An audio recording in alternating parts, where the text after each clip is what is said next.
నమస్కారం. ఈరోజు మనం ఒక ఇంట్రెస్టింగ్ టాపిక్లోకి వెళ్తున్నాం. అదే ప్రెజెంట్ కంటిన్యూయస్ టెన్స్. ఇది కేవలం ఇప్పుడు జరుగుతున్న విషయాలను చెప్పడానికి వాడే సాధారణ గ్రామర్ రూల్ మాత్రమే కాదు సుమా, అంతకు మించి అద్భుతమైన పనులకు ఉపయోగపడుతుంది. దీన్ని వివరంగా చాలా ఆసక్తికరంగా అర్థం చేసుకుందాం. ఒక్కసారి ఆలోచించండి. ఒక బీబీసీ బ్రేకింగ్ న్యూస్ రిపోర్ట్. ఎవరిదైనా విసుగు తెప్పించే అలవాటు, అలాగే చార్ల్స్ డికిన్స్ రాసిన క్లాసిక్ నవల బ్లీక్ హౌస్, వీటన్నిటి మధ్య ఉన్న కామన్ పాయింట్ ఏమిటో తెలుసా? మనకెదురయ్యే సాధారణమైన రోజువారీ కంప్లైంట్స్ దగ్గర్నుంచి హైస్టేక్స్ జర్నలిజం, గొప్ప సాహిత్యం వరకు వాటన్నిటినీ కలిపే వారధి ఈ ప్రెజెంట్ కంటిన్యూయస్ టెన్స్. అది ఎలాగో ఇప్పుడే చూద్దాం. సో ఈ ఎక్స్ప్లెయినర్లో మనం ప్రధానంగా 5 విషయాలు కవర్ చేద్దాం. ముందుగా దాని నిర్మాణం, ప్రాథమిక విధులు. ఆ తర్వాత సింపుల్ వర్సెస్ కంటిన్యూయస్ యాక్షన్స్.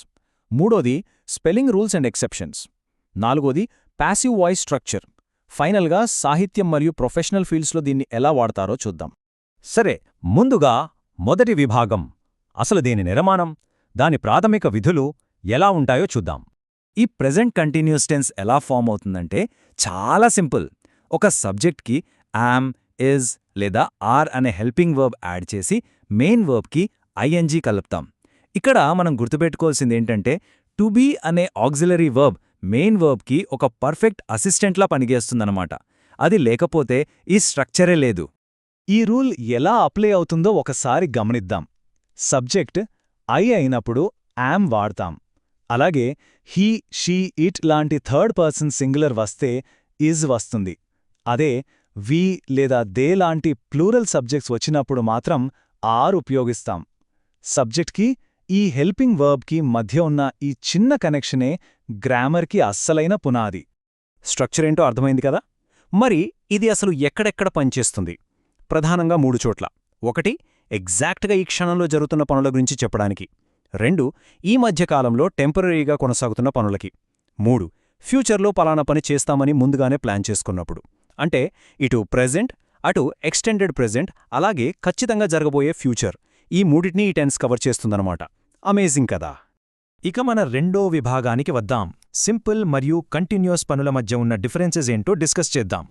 ఇక్కడ ఈ 2 సెంటెన్సెస్ మధ్య ఉన్న ఇంట్రెస్టింగ్ తేడాని గమనిద్దాం. He teachers at a local school అనేది సింపుల్ ప్రెజెంట్ టెన్స్, అంటే అదొక పర్మనెంట్ ఫ్యాక్ట్, అది ఆయన ఎప్పుడూ చేసే డ్యూటీ.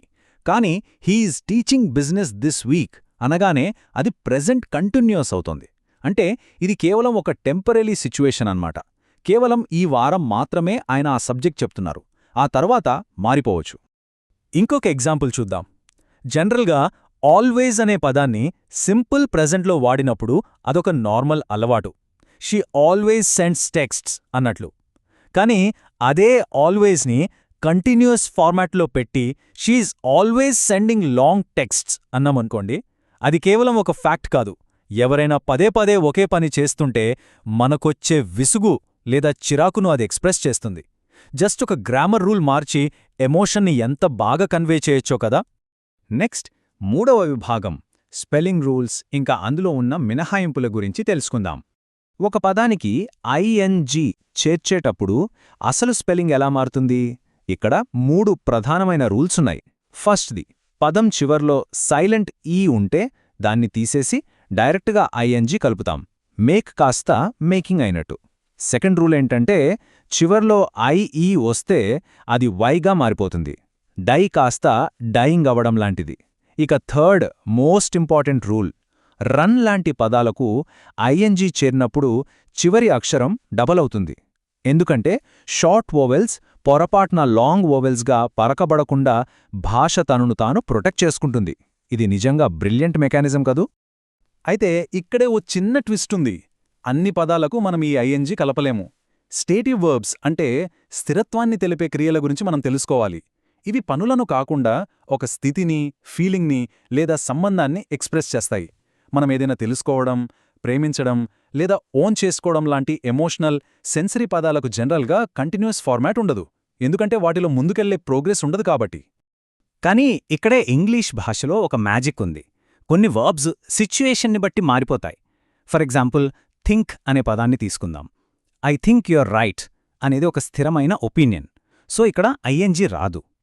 కానీ అదే థింకింగ్ ప్రాసెస్ బ్రెయిన్లో యాక్టివ్గా నడుస్తుంటే ఐఎమ్ థింకింగ్ అబౌట్ మూవింగ్ అని అనొచ్చు. చూశారుగా, ఒకే పదం సందర్భాన్ని బట్టి స్టేటివ్ నుండి డైనమిక్కి ఎంత ఈజీగా మారుతుందో. ఇప్పుడు 4వ విభాగానికి వద్దాం.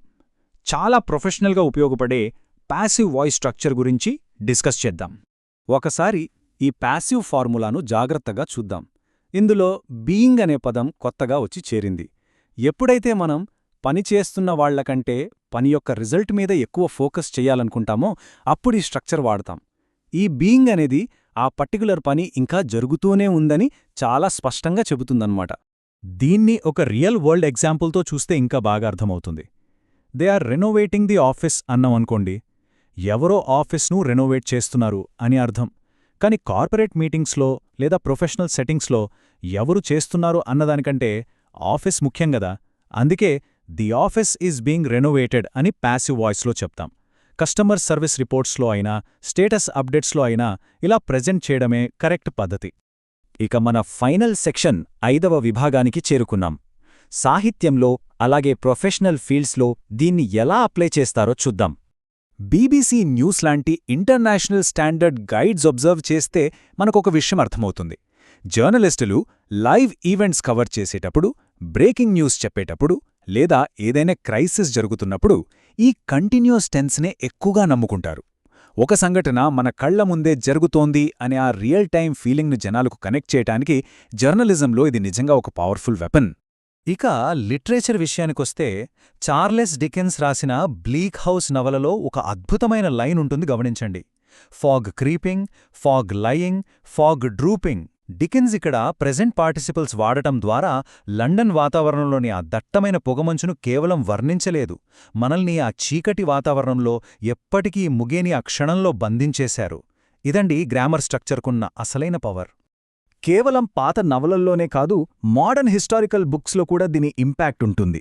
హిలరీ మాంటెల్ రాసిన వుల్ఫ్ హాల్ తీసుకుంటే గతం అనగానే ఏదో జరిగిపోయిన స్టోరీలా కాకుండా Walter is roaring, walking out అంటూ ఇప్పుడే మన పక్కనే జరుగుతున్నట్లు రాశారు.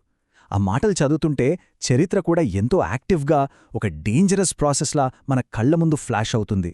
ఎంత గొప్ప సైకలాజికల్ కనెక్టివిటీ కదా.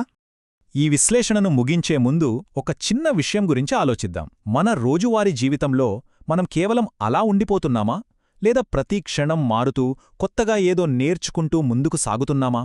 మన చుట్టూ ఉన్న ప్రపంచం నిరంతరం కదులుతూనే ఉంటుంది. ఆ డైనామిక్ లైఫ్ను ఎక్స్ప్రెస్ చేయడానికి ఈ ప్రెజెంట్ కంటిన్యూస్ టెన్స్ మనకు ఎంతగానో హెల్ప్ అవుతుంది. సో ఇకపై మనం ఏమైనా చదువుతున్నప్పుడు లేదా ఎవరితోనైనా మాట్లాడుతున్నప్పుడు ఈ బ్యూటిఫుల్ గ్రామర్ని అబ్జర్వ్ చేయడం మర్చిపోకండి. ఇలాగే ఆసక్తికరమైన విషయాలు నేర్చుకుందాం. Thank you.